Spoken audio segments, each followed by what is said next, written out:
ज्ञान रूपी अमृत की धारा जो आपके यहाँ इस नगर में और लहरा लहरा ये मनुष्य का शरीर अनेक जन्मों का जब पुण्य एकत्र होता है तब कहीं भगवान की पावन कथा करवाने का या सुनने का या सुनवाने का अवसर प्राप्त होता है। 184 योनियों को भुगत करके ये जीवन मिला है, ये मनुष्य का शरीर बड़े भाग्यों से, इसको वृथा मत गमाओ। क्योंकि तुलसीदास बाबा भी लिख रहे हैं, बड़े भाग्य मानुष तन पावा,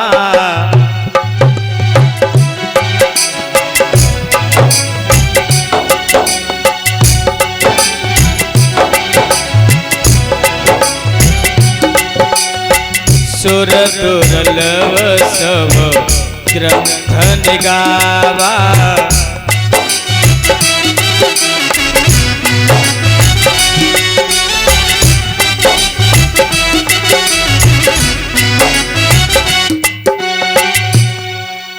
तुलसीदास बाबा इशारा कर रहे हैं कि बड़े भाग्य मानुष तन। अगर बाबा चाहते तो ये भी लिख सकते थे कि बड़े भाग्य हाथी तन पावा, लेकिन नहीं लिखा, क्योंकि ये सर्वश्रेष्ठ है मनुष्य का शरीर। लेकिन सर्वश्रेष्ठ जब है जब इसका महत्व समझ जाओगे, इसका उद्देश्य समझ जाओगे,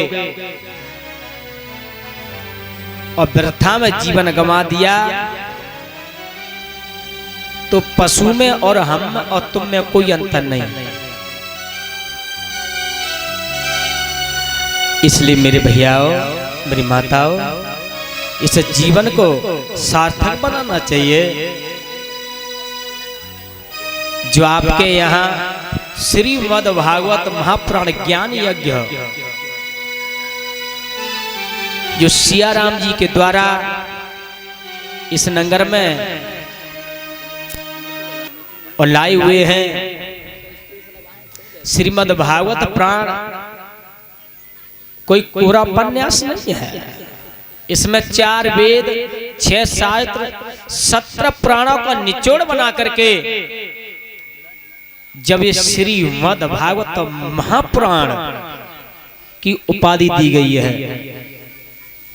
और सबसे पहले श्लोक आया है कि सच्चिदानंद रूपाय विश्वोत्पत्त्यादि हेतुवे तापत्रय विनाशाय श्री कृष्णाय वयं नमः। यानी सत धन चित धन आनंद बराबर सच्चिदानंद है। लेकिन याद रहे,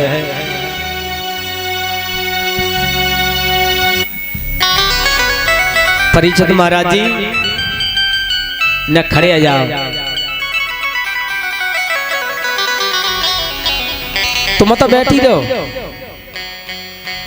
कल हमने कथा का किस जगह पे विराम लगाया था,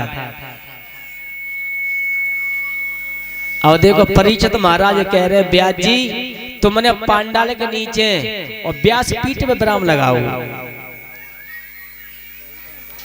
बैठ जाओ। हैं जो हमारे इधर उधर से भक्त आए हैं वो तो सुन ही रहे हैं, लेकिन आपको केवल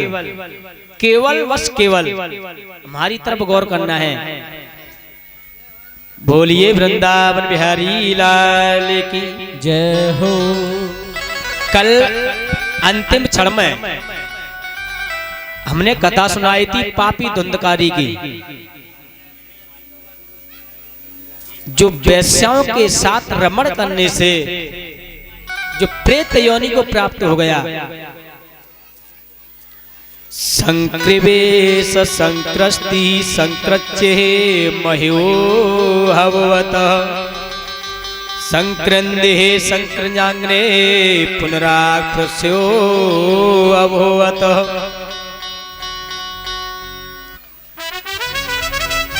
श्री सूत जी महाराज समझा रहे 88,000 ऋषियों को। उस नेम साधन क्षेत्र में एक तरफ 88,000 ऋषि बैठे हुए हैं तो दूसरी तरफ मेरी माता बहनों का शंभू लगा हुआ है। और कल मैंने बताया कि इस कथा का रसपान करने से धुंधकारी का भी उद्धार हो गया।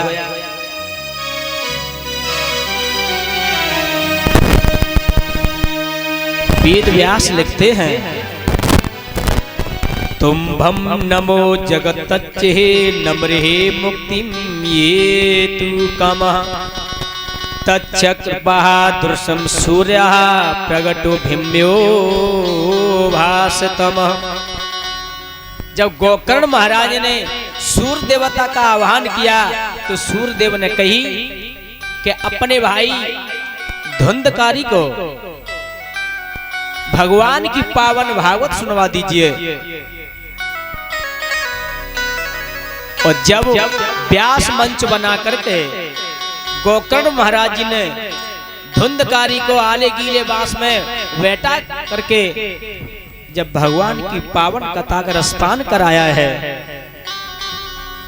वंश के ग्रंथिम विहिदा अबोस्तिम शब्दम परते सताम।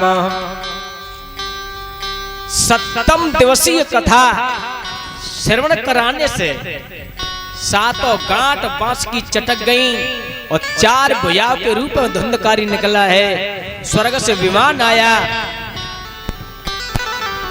आज धुंधकारी का उद्धार हुआ है। बोलिए वृंदावन बिहारी लाल की जय हो।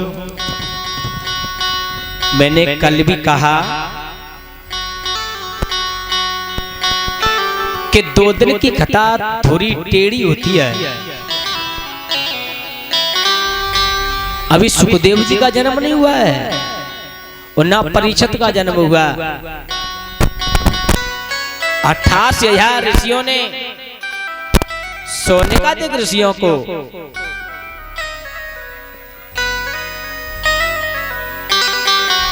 एक प्रसंग कर दिया।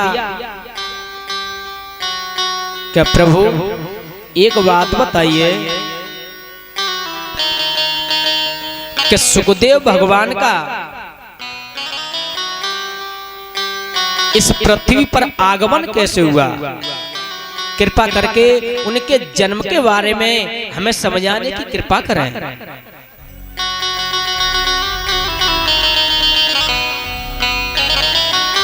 तो सूत जी कहते हैं, यत्र सूरस्य सोमसिद्धा मनाए गते कृपा निधियो। हे सनकादिक ऋषियों, एक बार वृंदावन धाम में किशोरी श्री राधा रानी की गोदी में एक सुख यानी तोता सच्चिदानंद भगवान का स्मरण कर रहा। तो राधा मैया ने कही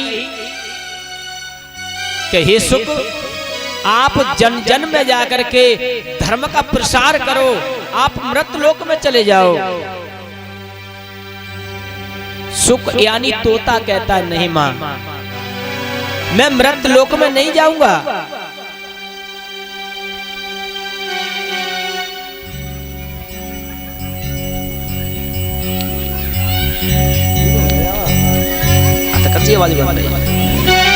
जब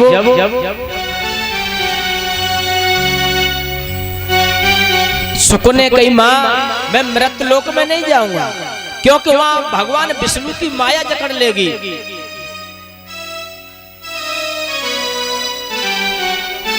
उसी समय राधा मैया कहती है, मैं आपको वरदान देती हूं कि तुम मृतलोक में जाओ।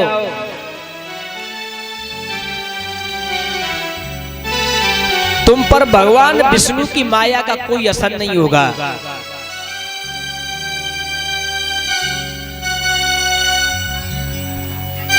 लेकिन उसी समय राधा और कृष्ण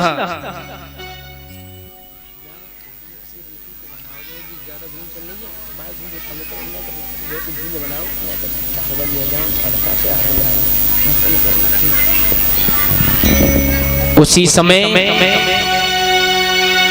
राधा और कृष्ण दोनों ने तोता तोती का रूप बनाया और कैलाश पर्वत पर जाकर के जब मैथुन क्रिया करी है तो एक अंडे का आविष्कार किया है। सूत जी कहते हैं राधा कृष्ण ने तोता तोती का रूप बना करके और कैलाश पर्वत पर जाकर के जब मैथुन क्रिया की तो एक अंडे का आविष्कार करके घोंसले में रख करके वहां से आए और इधर अब चलते कैलाश पर्वत की तरफ। एक दिन का जिक्र है, देव ऋषि नारद नारायण नारायण करते हुए और कैलाश पर्वत की तरफ चले हैं। विचार कर रहे, मैंने सब में झगड़ा करवा दिया, ब्रह्मा जी में, ब्रह्माणी में, लक्ष्मी मैया में, विष्णु भगवान में, लेकिन मैया पार्वती और भोले बाबा में अभी झगड़ा नहीं हुआ है। आज उनमें झगड़ा कराना चाहिए। और मैंने कल भी कहा, नारम ज्ञानम दत्तातिथि नारद, जहाँ शांति वातावरण हो वहाँ कलेश कर दें, जहाँ कलेश हो वहाँ शांति बना दें, उन्हीं को कहते हैं नारद। आज नारायण नारायण करते हुए मेरे ब्रह्मपुत्र नारद जी कैलाश पर्वत की तरफ चले हैं। तो जैसे मैया पार्वती से मुलाकात हुई, मैया को प्रणाम किया, मैया पार्वती कहने लगी, बेटा नारद कहां से आ रहे हो, कुछ हमें भी सूचना दो। नारद जी बोले कि मैया मैं सारे तीर्थ यात्रा करके आ रहा हूं और मैं मृतलोक में भी गया, लेकिन मैंने मृतलोक में देखा है कोई किसी से प्रेम नहीं करता, यदि करता भी है तो स्वार्थ से प्रेम करता है। और ये बात मेरी बात नहीं है, स्वार्थ से हर इंसान जुड़ा हुआ है। तुलसीदास बाबा कह रहे हैं, स्वार्थ लागे कर सब प्रीति,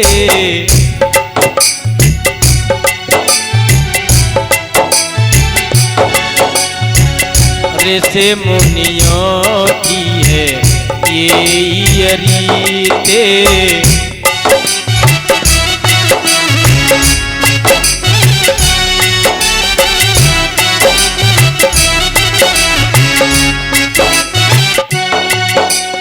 कहने का भाव है स्वार्थ लाग करे सब प्रीति, ऋषि मुनियों की यही है।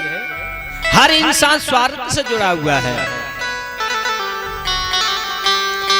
नारद जी कहने लगे, मां मैंने मृतलोक में देखा है कोई किसी से प्रेम नहीं करता, और करता ही है तो वो बनावटी प्रेम है।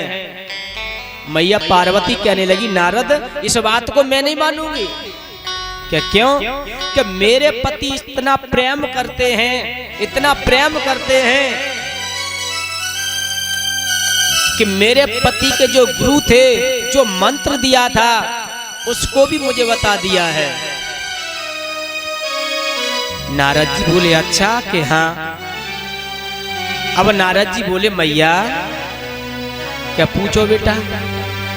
तो एक बात तो भोले बाबा ने ये भी बताई होगी कि कौन सी, कि जो गर्दन में रुंड पड़े हैं, जो माला में किसी के शीश पड़े हुए हैं, इसमें रुंड किनके पड़े हैं। अब मैया पार्वती ने कही कि ये बात तो तुम्हें बताइए ना। इतना कह करके अच्छा माँ मैं तो चला, आगे लगा करके देवर्षि नारद तो वहां से चले गए, अंतर ध्यान हो गए। और इधर अब तो मैया पार्वती तिर्याहट स्त्री चरित्र पुष्य भाग्यम देवोन्नत कर मनुष्य। अब तो वही हालत हो गई मैया केकई जैसी,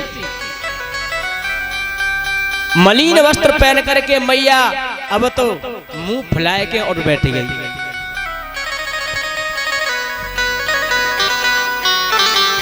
भोले बाबा समाधि से जगे। भोले बाबा ने कही देवी क्या बात है। मैया बोली तुम तो बहुत कपटी हो। भोले बाबा ने कही क्यों देवी, हम क्यों कपटी है। हमको तुमने ये तो बताई नहीं कि जो माला पड़ी है इसमें रुंड किसके हैं। अब भोले बाबा बोले देवी तुम कपटी कहती हो, हम तो तुमसे इतना प्रेम करते हैं, इतना प्रेम करते हैं। जब जब तुम इस धरा पर आई, जब जब तुम्हारा जन्म हुआ, उस जन्म की याद में मैं तो आपका शीश काट करके अपने माला में डाल लेता हूँ। मैं तो तुमसे इतना प्रेम करता हूँ। भोले बाबा से मैया पार्वती बोली क्या तुम्हारा जन्म नहीं होता। भोले बाबा बोले हम तो अजर अमर हैं। मैया पार्वती बोली तो तुम कपटी नहीं महान कपटी हो, हमको भी अमर बनाओ। भोले बाबा बोले कि अमर कथा सुना तो दूंगा, लेकिन मेरी कथा जब मैं कहता हूं तो नेत्रों को बंद करके कहता हूं, और मुझे कैसे मालूम पड़ेगी कि तुम कथा सुन रही हो या नहीं सुन रही हो। उसी समय मैया बोली मैं बीच बीच में हुंकारा देती रहूंगी। जब ऐसा वचन सुना है, उसी समय आज भोलेनाथ मैया पार्वती को लेकर अमरनाथ गुफा के पास में पहुंचे हैं, और सन्मुख बैठा ली मां पार्वती और आगे स्वयं बैठे हैं। उसी समय भोले बाबा ने कही देवी आप बीच बीच में हुंकारे लगाती रहना। जैसे ही भोले बाबा ने 3 बार ताली बजाई, जितने वहां से पशु पंछी जीव थे सब उड़ करके वहां से भाग गए, लेकिन एक घोंसले में अंडा था। मैंने अभी बताया भगवान कृष्ण और राधा ने तोता तोती का रूप बना करके उस अंडे को प्रादुर्भाव किया था, उस घोंसले में छोड़ करके चले आए। श्री सूत जी कहते हैं, हे राजन, हे लला,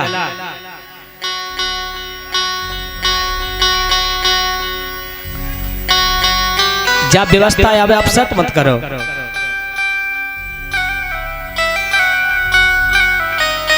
बोलिए गोविंद भगवान की जय हो, बोलिए वृंदावन बिहारी लाल की जय हो, जय जय श्री राधे।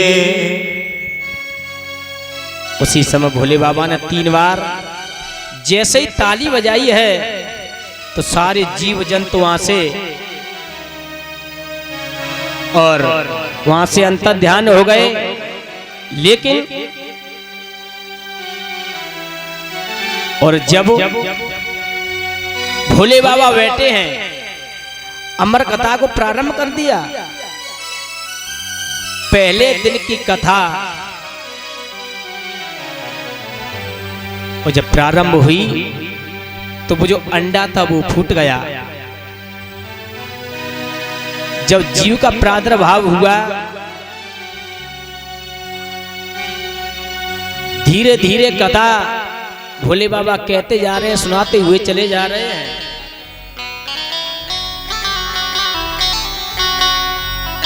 उसी समय जैसे ही 10वें स्कंद की कथा प्रारंभ हुई तो मैया को नींद आ गई, क्योंकि भगवान कन्हैया की बाल लीलाएं बड़ी मंगन करने वाली कथा है। और जैसे मां को नींद आ गई, हुंकारा देना बंद हो गया। अब वो तोते का बालक विचार कर रहा है, मैया तो सो गई, हुंकारा बंद कर दिया तो भोले बाबा अमर कथा को बीच में बंद कर देंगे। उसी समय आज वो तोते का बालक हुंकारा देने लगा है। इधर क्या हुआ, गिरवर पे गिर जाके संग में बेटी आसन मारे, अमर कथा श्री कृष्ण चंद्र की सुना रहे त्रिपुरार। अरे हाँ सुना रहे त्रिपुरार, उमा की पड़ी गई सूता, हुंकारा दे रहो तोता। पड़ गई सूता, हुंकारा दे रहो तोता। उमा की पड़ गई सूता, हुंकारा दे रहो तोता।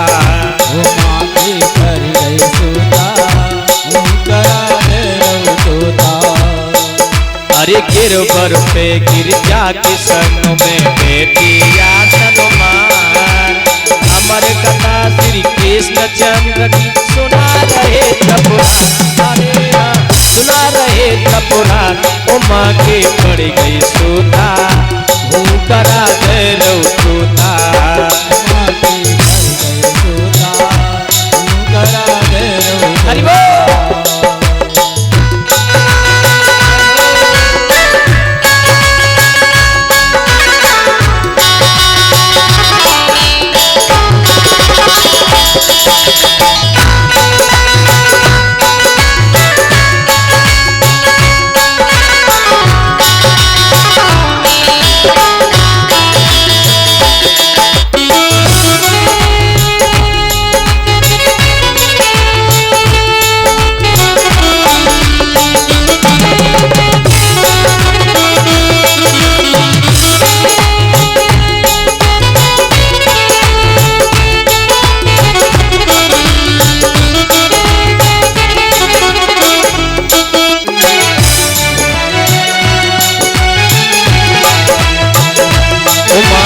पड़ गई सूता, हुंकारा दे रहो तोता।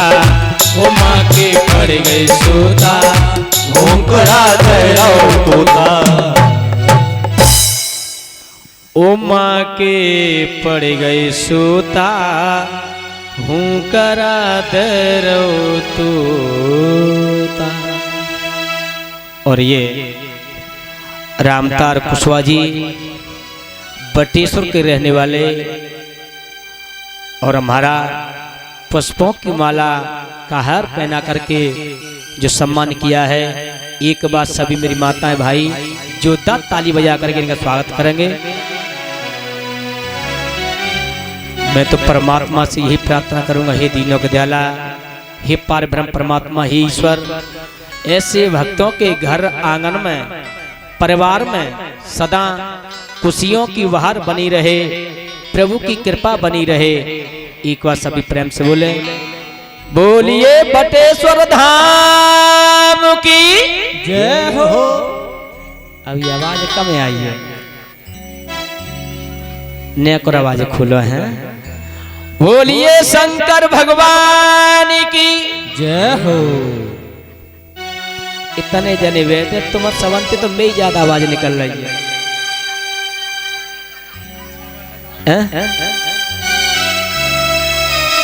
बोलिए गोविंद भगवान की जय हो।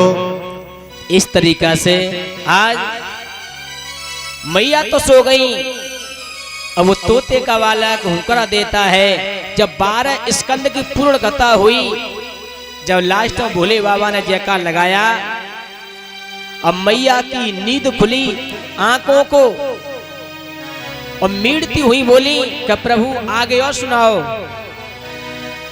भोले बाबा कहने क्यों देवी? मैया पार्वती बोली मुझे तो नींद आ गई प्रभु, मैं तो सो गई। भोले बाबा बोले तो ये हुंकारा किसने दिया है? उसी समय भोले बाबा क्रोध के मारे कांपने लगे हैं और विचार करने लगे, जरूर किसी न किसी ने छुप करके मेरी कथा को श्रवण किया है, उसको मैं मृत्यु दंड दूंगा। क्रोध के मारे भोले बाबा कांपने लगे हैं, त्रिशूल हाथ में ले लिया। प्राणों की रक्षा करने के लिए जब सुख का बालक उस घोंसले से निकल के उड़ता हुआ चला जा रहा है, भोले बाबा क्रोध के मारे पीछे भागते हुए चले जा रहे हैं। लेकिन भागते भागते उड़ते उड़ते वो बालक कहां पहुंचा? वेद व्यास के आश्रम पर। उस समय उनकी पत्नी पिंजल देवी, व्यास की पत्नी का नाम था पिंजल देवी, जो ऋषि बलादा की पुत्री थी। वो स्नान बना करके केशों को सुखा रही। एक बात और बताएं, नारी चाहे काली हो, चाहे कुरूप हो, चाहे सुंदर हो, लेकिन जिस वक्त स्नान बना करके अपने केशों को फैला करके सुखाती है, उस समय उस पल भर के लिए और कुछ कुदरती सुंदरता आ जाती है। और एक बात और बताएं, जिसने नारी के केस पकड़े हैं उसका सर्वनाश हुआ है।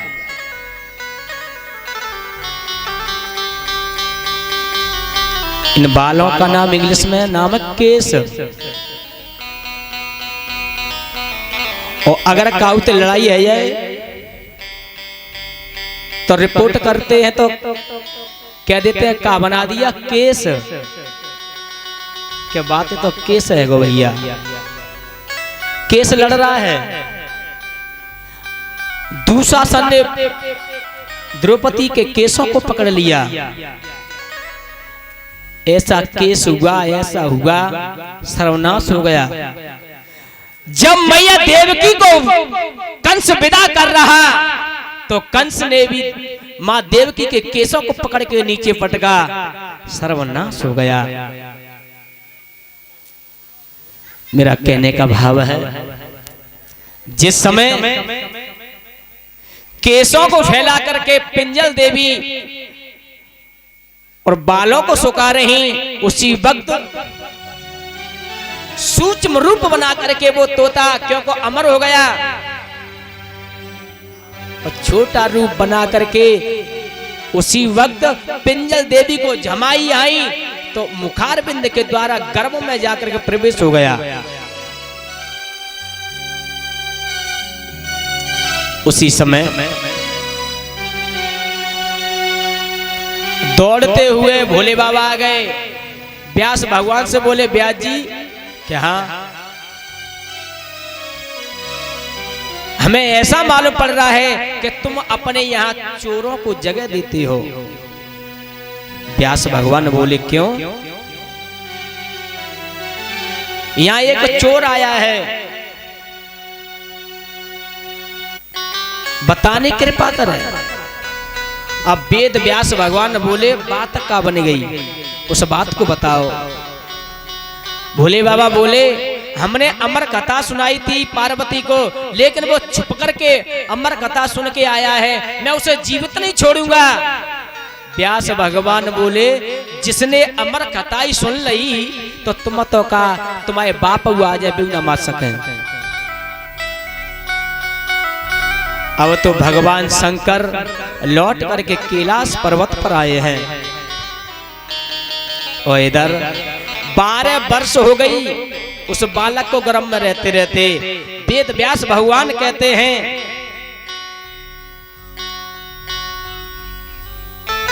कि यम प्रजन्हे मनुयेत समीकृत्य महा दुपायनो प्रकातम आजुभाव।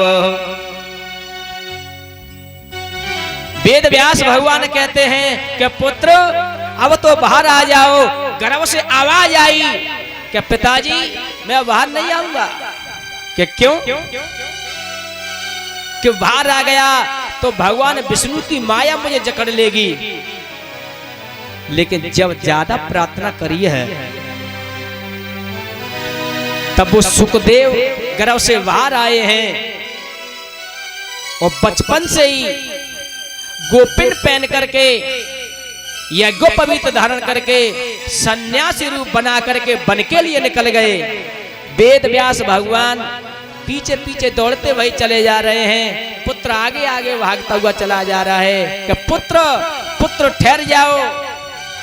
वेद व्यास भगवान मोह के वशीभूत होकर के दौड़ते हुए चले जा रहे हैं।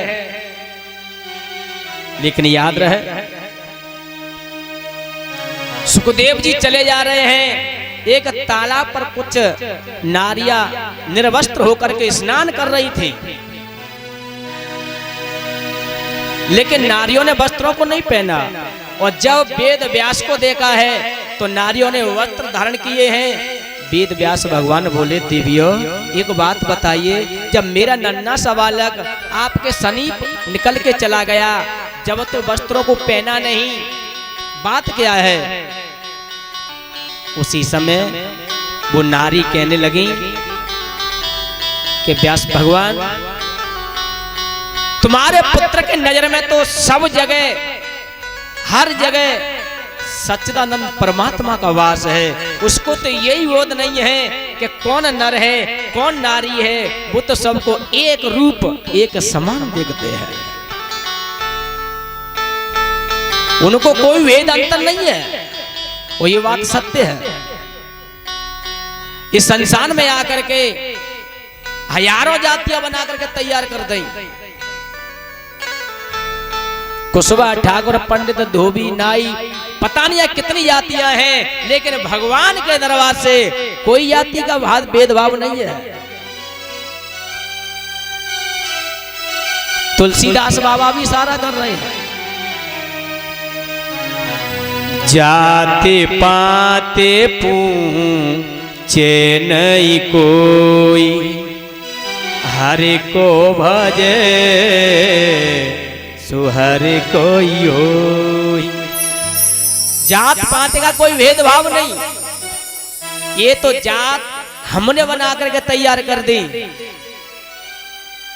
एक बात बताइए, एक छोटी सी बात आपसे एक रिक्वेस्ट कर रहा हूं।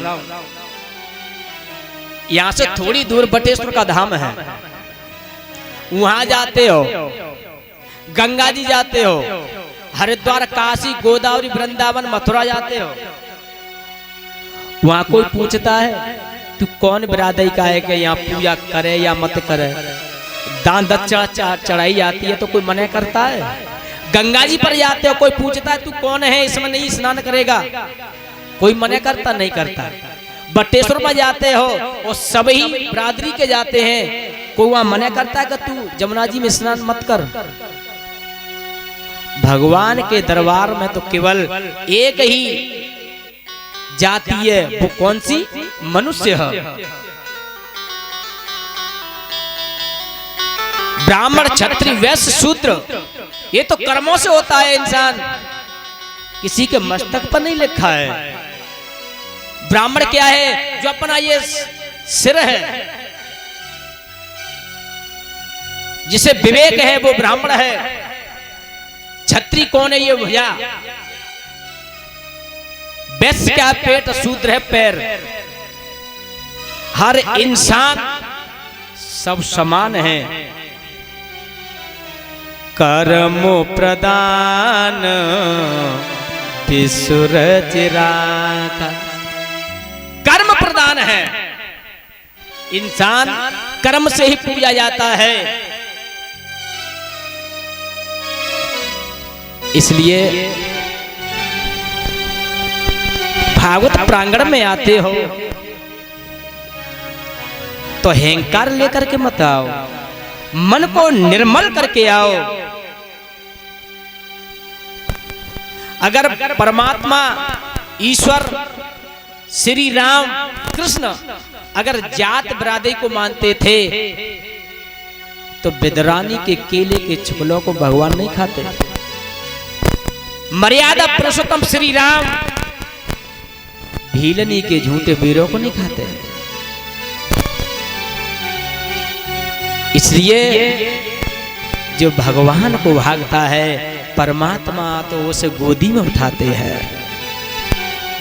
रैदास भक्ति कथा सुनी होगी। श्री सुखदेव जी के श्री सूत जी कहते हैं, हे शौनकादिक ऋषियों, इधर जब नारियों ने ऐसा कहा कि तुम्हारे पुत्र की नजर में तो सब भगवान का वास है, वेद व्यास भगवान लौट करके अपने आश्रम पर आए हैं और उन्होंने 17 प्राण लिख करके तैयार कर दिए। अब एक बात और बताते चलें, भागवत पुराण में तो इतना आया है कि सुखदेव जी बचपन से जंगल की तरफ चले गए थे, लेकिन देवी पुराण में लेखा आया है जब सुखदेव जी 25 वर्ष 3 दिन के थे। कितने? 25 वर्ष 3 दिन की उम्र हो गई। उस समय सुखदेव जी का विवाह हुआ। उनकी पत्नी का नाम था पीवरी और सुखदेव जी के 5 पुत्र थे। पहले पुत्र का नाम भूसर्वा, दूसरे पुत्र का नाम प्रभु, तीसरे का शंभु और चौथे का कृत्य और 5वें पुत्र का नाम गौर। ये 5 पुत्र थे श्री सुखदेव जी महाराज के। ये देवी पुराण का लेख है। तीसरे स्कंद में 7वें अध्याय में लिखा है, बोलिए वृंदावन बिहारी लाल की जय हो। इस तरीका से और सुखदेव जी का जन्म हुआ है। एक बात सभी प्रेम से बोलेंगे, बोलिए श्री सुखदेव जी महाराज की जय हो। बोलिए वृंदावन बिहारी लाल की जय हो। उस समय जब वन के लिए गए हैं श्री सुखदेव जी महाराज, आइए और 2 मिनट सभी मिलकर के और भगवान का संकीर्तन, क्योंकि मुझे मालूम है कि हमारी मैया आई है। वैसे जिनकी कमी ना, एक तो जा पोटे की, एक फलाने पोटे की। काजी जी तुम्हारी जी साड़ी क्या पैसा की आई? काजी जी कौन से बजाते लेके आए? क्योंकि मैया को 3 ही जगह मिलती है बात करने के लिए। एक ब्याह शादी में जाए तब, और या गोबर कूड़ो फेंके जाए तब, और या कथा भागवत में।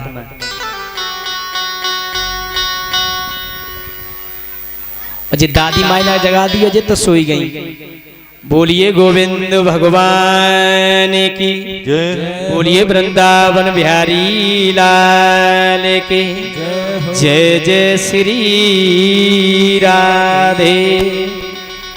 आइए 2 मिनट सभी मिलकर के और संकीर्तन बोलेंगे। बोलिए वृंदावन बिहारी लाल की जय। बोलिए गोविंद भगवान की जय हो। कि जब तक है जिंदगी फुर्सत न होगी काम से, कुछ समय ऐसा निकालो कि प्रेम कर लो श्री राम से। सभी मिलकर के बोलेंगे माता वह गोविंद मेरो माधवा गोपाल मेरो माधवा गोविंद मेरो माधवा गोपाल मेरो माधवा मेरो माधवा मेरो माधवा मेरो माधवा मेरो माधवा मेरो माधवा मेरो माधवा मेरो माधवा मेरो माधवा गोविंद मेरो माधवा गोपाल मेरो माधवा गोविंद मेरो माधवा गोपाल मेरो माधवा। ए मैया मुझे तो कचू ऐसी लग रही है, कचू मैया बोल रही है, कचू बोल ना रही। ऐसो तो ना है तुम्हारे पति को नाम गोविंद हुए तासो नहीं बोल रही हो हैं? अगर पति का नाम गोविंद तो और अच्छी बात है, क्योंकि पति परमेश्वर से बड़ा होता है। बोलो गोविंद मेरो माधवा गोपाल मेरो माधवा। बड़ी चालाक हैं, बड़ी चालाक हैं। कच्ची कच्ची तो कर रही हैं?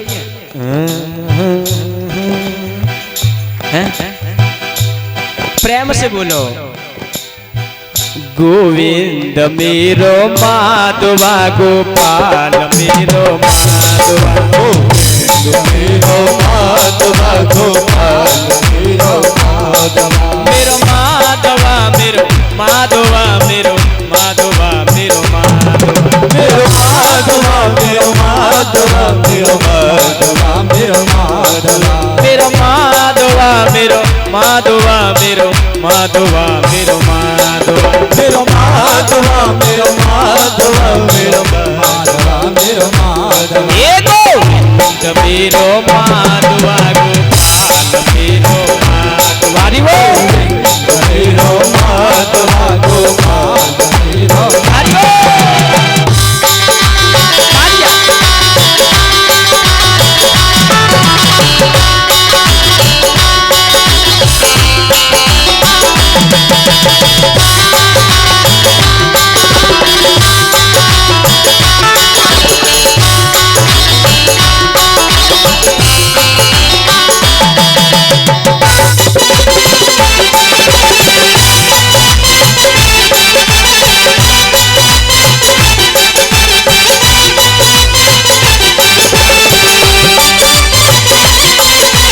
तालियां।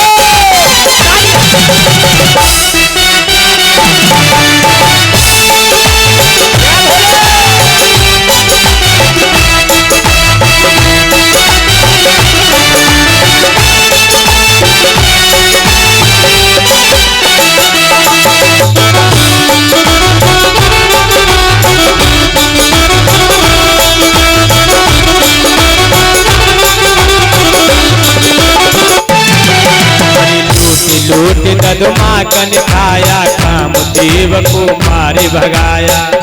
लूट माखन खाया देव को मारे भगाया अरे लूट लूट ददमाकन खाया काम देव को मारे भगाया। लूट लूट माखन खाया देव को मारे भगाया गोविंद मेरो माधवा गोपाल मेरो माधवा गोविंद मेरो माधवा गोपाल हरि बोल।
भैया एक बात और बता दूं, ताली बजाने से बहुत फायदा है।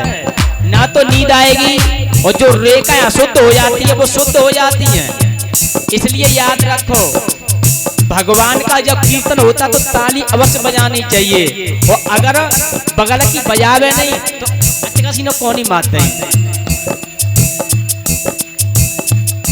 और तुमते का अलगते कहनी पड़ेगी। अच्छा भगवान ने कौन कौन है, एक एक हाथ दबा, एक एक हाथ ऊपर करियो, एक एक हाथ हो तो ही करियो। अच्छा दो दो हाथ कौन ऊपर करियो ना का पिछले वाले तो एक ना आता, अगर है तो दोनों हाथ ऊपर करें। गोविंद मेरो माधवा गोपाल हरि बोल, गोविंद मेरो माधवा गोपाल मेरो क्या बोले।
गोविंद मेरो माधवा गोपाल मेरो माधवा, गोविंद मेरो माधवा गोपाल मेरो माधवा मेरो माधवा मेरो माधवा मेरो माधवा मेरो माधवा मेरो माधवा मेरो माधवा मेरो मेरो माधवा मेरो माधवा मेरो माधवा मेरो माधवा मेरो माधवा मेरो माधवा मेरो माधवा मेरो माधवा हे गोविंद मेरो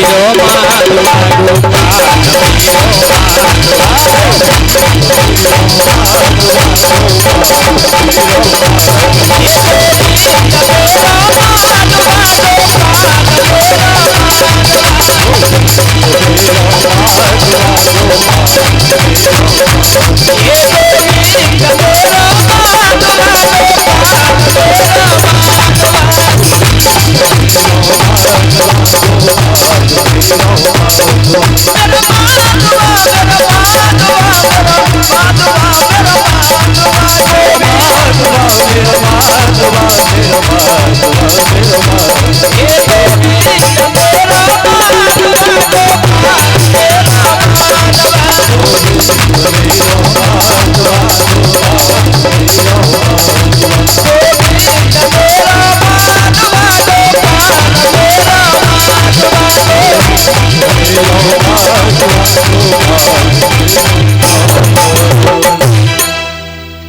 गोविंद मेरो माधवा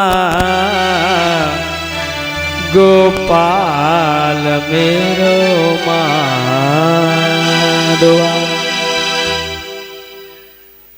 मैया आवत तो नींद आ रही है? बोलिए वृंदावन बिहारी लाल के जय हो। जय जय श्री राधे। इस तरीका से श्री सुखदेव जी का जन्म हुआ है। बोलिए आनंद कंद भगवान की जय हो। इधर व्यास भगवान लौट करके अपने आश्रम पर आए। सुखदेव जी तो चले गए वन के लिए, लेकिन आश्रम पे आकर के अब उन्होंने प्राणों की रचना करी। जितने ये प्राण लिखे हैं वेद व्यास भगवान ने इनकी उत्पत्ति करी है। एदम भागवतम नामा प्रणामास्ति मे तम उत्तम श्लोक चरित्रम चकार भगवान प्य। वेद व्यास भगवान ने 17 प्राण लिख करके तैयार कर दिए, 4 वेद बना करके तैयार कर दिए और 6 शास्त्र बना के तैयार कर दिए। लेकिन वो 17 प्राण कौन कौन से हैं? पद्म प्राण, नारद प्राण, विष्णु प्राण, गरुड़ प्राण, बहरा प्राण, भैभरत प्राण, ब्रह्मांड प्राण, 52 प्राण, मार्कंड प्राण, भविष्य प्राण, मत्स्य प्राण, अग्नि प्राण, पूर्व प्राण, शिव प्राण, लिंग प्राण, भैभरत प्राण, स्कंद प्राण। कितने आ गए? बहुत सुंदर। 4 वेद, ऋग्वेद, सामवेद, अथर्ववेद और अजुर्वेद। क्या गए? 7 को बोल रहे हैं। अच्छा 4 है। हाँ 6 शास्त्र, वेदांत शास्त्र, सांख्य शास्त्र, मीमांसा शास्त्र, योग शास्त्र, वैशिष्ट शास्त्र और शतधर्म शास्त्र। 4 वेद और 6 शास्त्र, 17 प्राण बना करके तैयार कर दिए। लेकिन फिर भी वेद व्यास भगवान को शांति प्राप्त नहीं हुई। उसी समय ब्रह्मापुत्र देवर्षि नारद नारायण नारायण करते हुए, आप भी 1 मिनट बोलो हैं। श्रीमन नारायण नारायण नारायण भजवन नारायण नारायण नारायण श्रीमन नारायण नारायण नारायण नारायण नारायण नारायण श्रीमन नारायण नारायण नारायण श्रीमन नारायण नारायण नारायण श्रीमन नारायण नारायण नारायण जो नारायण नाम लेत है, नारायण नाम लेत है, जो नारायण नाम लेत है, जो नारायण नाम लेत है, पाप होत सब छारायण श्रीमन नारायण नारायण नारायण श्रीमन नारायण नारायण नारायण श्रीमन नारायण नारायण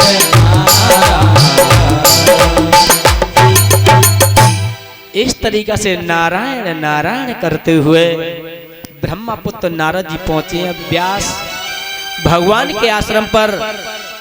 और जैसे चेहरा को देखा तो खिलता हुआ चेहरा फूल के समान और एकदम से मुरझाया दिखाई दिया है। लेकिन भैया नारद जी ने पूछी, व्यास भगवान बात क्या है? चेहरा पर कैसी उदासी छाई हुई है? उसी समय वेद व्यास कहते हैं कि नारद जी मैंने 4 वेद 6 शास्त्र 17 प्राण बना करके तैयार कर दिए, लेकिन मेरे मन को शांति नहीं मिली है।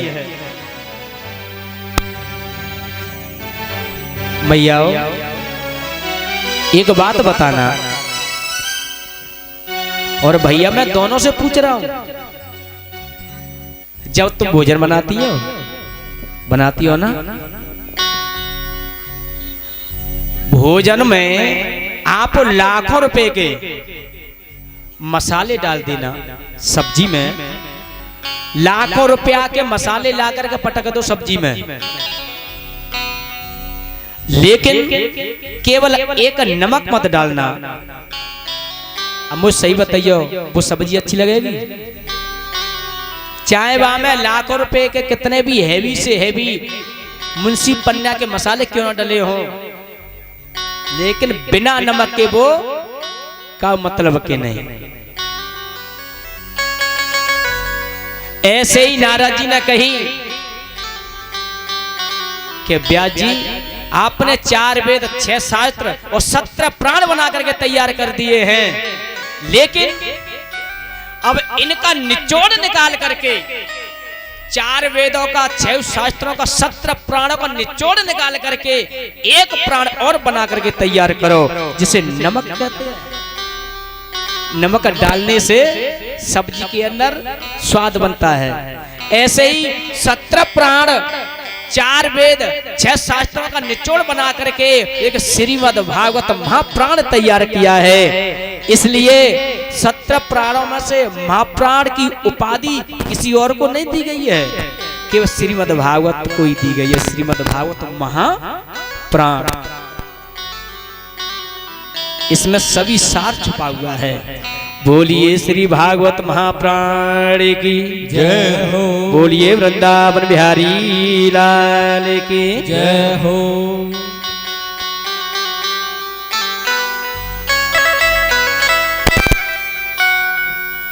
उसी समय वैसे मेरी मैया भी बैठी हुई हैं और मेरे पिता तुल्य बजरंग बैठे हुए हैं। एक प्रसंग पूछ रहा हूं, आप तो विद्वान हैं। वेद व्यास के गुरु कौन थे? इतने बड़े बूढ़े बैठे हैं, अगर किसी को मालूम हो तो वो हाथ ऊपर करें, और नहीं मालूम होगी तो फिर हम बताएंगे किन किन को मालूम है। चलो कोई बात नहीं, हम बता दें फिर। वेद व्यास भगवान के गुरु कोई और नहीं था। जब उन्होंने जन्म लिया था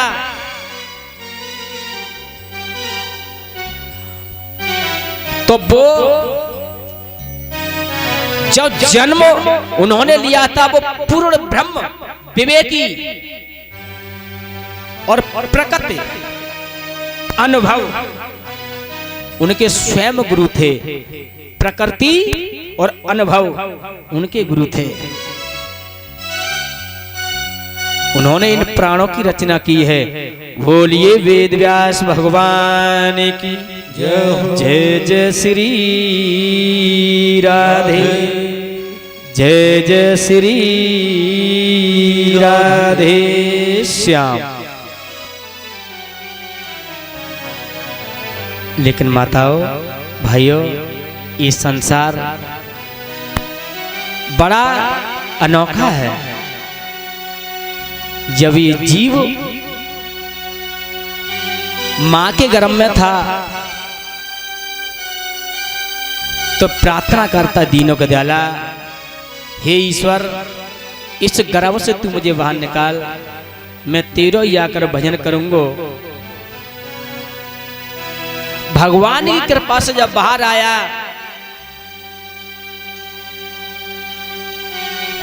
तो बचपन तो खेलने में चला गया, जवानी कमाने में चली गई। जब बुढ़ापा आया, जब ख्याल आया, लेकिन जो गर्म में वायदा किया कि 24 घंटे और 13 जाकर के भजन करूंगा, लेकिन भजन की तो बहुत दूर की बात रही। ये इतना सुंदर रूपी, ये शरीर रूपी मकान दिया, इसको गंदा करता है। गुटखा, तमाकू, बीड़ी, सिगरेट, जुआ, शराब, छल कपट, ईर्षा, द्वेष रखता है। एक बात बताना, जब यहां से तुम कहीं बाहर के लिए जाते हो तो किसी कमरे को भाड़े पर लेते हो तो कम से 2-4 हजार का महीने का किराया देना पड़ेगा ना। ऐसे ही ये मकान रूपी शरीर दिया है परमात्मा ने, किसी मालिक ने 50, 60, 70, 80 वर्ष के लिए। अब इस मकान रूपी शरीर में जीवात्मा रह रही है, तो इस मकान का किराया हम तुमको देना चाहिए या नहीं? बहुत सुंदर। लेकिन किराए की तो बहुत दूर की बात है। बीड़ी सिगरेट धूम्रपान करके, मीट मदरा खा करके इसको गंदा और करते हो। इसलिए अगर तुम किसी मकान में रह रहे हो, उस मकान की आपने सफाई करी, तो मकान वाला आएगा तो देखेगा, कहेगा इसमें रहने वाला कितना अच्छा है, हमारे मकान को कितना स्वच्छ रखता है। और जब इस मकान का देने वाला मालिक देखेगा मैंने कितना सुंदर ये शरीर मकान रूपी दिया था, और इसने निषेध पदार्थ खा करके इसको गंदा कर दिया। लेकिन माताओं, मैं तो एक बात कहूंगा, इन संसार में कोई किसी का नहीं है, केवल धर्म कर्म अपना साथ देता है। लेकिन इंसान खामे खा झूठे झंझट में, ये भी मेरा, वो भी मेरा, पत्नी मेरी, बहू मेरी, बेटा नाती सब कुछ मेरा, गाड़ी घोड़ा मकान मेरे। लेकिन सत्यता तो ये बात है, ये शरीर भी मैया ये भी अपना नहीं है।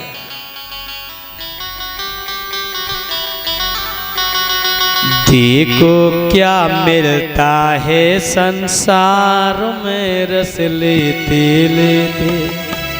भैयाओ और भैयाओ, इस संसार के रस में इतना इंसान विलुप्त हो गया है कि जो प्रभु से वादा किया गरम में, उसको तो भुला दिया। संसार में रस लेते लेते, फिर मत हो माया के विस्तार में रस लेते लेते। जानित हो माया के विस्तार में रस लेते लेते। देखो क्या मिलता है संसार में रस लेते लेते। देखो क्या मिलता है संसार में रस हरि लेते लेते।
शक्ति जो भी मिलती वो धीरे रे घटती जाती। शक्ति जो भी मिलती वो धीरे धीरे घटती जाती। इंसान कहता है मैं बलवान, मैं ये कर दूंगा वो कर दूंगा, लेकिन ये शक्ति, ये शरीर हर समय रहने वाला नहीं है। शक्ति जो भी मिलती वो धीरे धीरे घटती जाती। शक्ति जो भी मिलती वो धीरे धीरे घटती जाती। प्रीति जिससे होती वो निस दिन दूर हटती जाती। प्रीति जिससे होती वो निस दिन दूर हटती जाती। और प्राप्ति होती न कभी जब प्यार में रस लेते लेते। को क्या मिलता है संसार में रस लेते लेते प्राप्ति होती न कभी जब प्यार में रस लेते लेते। को क्या मिलता है संसार में रस हरि लेते।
चल रही नच दिन इसमें पिसता जाता।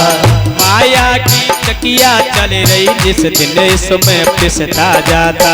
माया की चकिया चल रही जिस दिन इसमें पिसता जाता। जिसको समझा सब कुछ अपना संग तेरे कुछ नहीं जाता। जो समझा सब कुछ अपना संग तेरे कुछ नहीं जाता। जिसको समझा सब कुछ अपना संग तेरे कुछ नहीं जाता। जो समझा सब कुछ अपना संग तेरे कुछ नहीं जाता। भक्ति होती न कभी जंजार में रस लेते लेते। संसार में हरि बोल।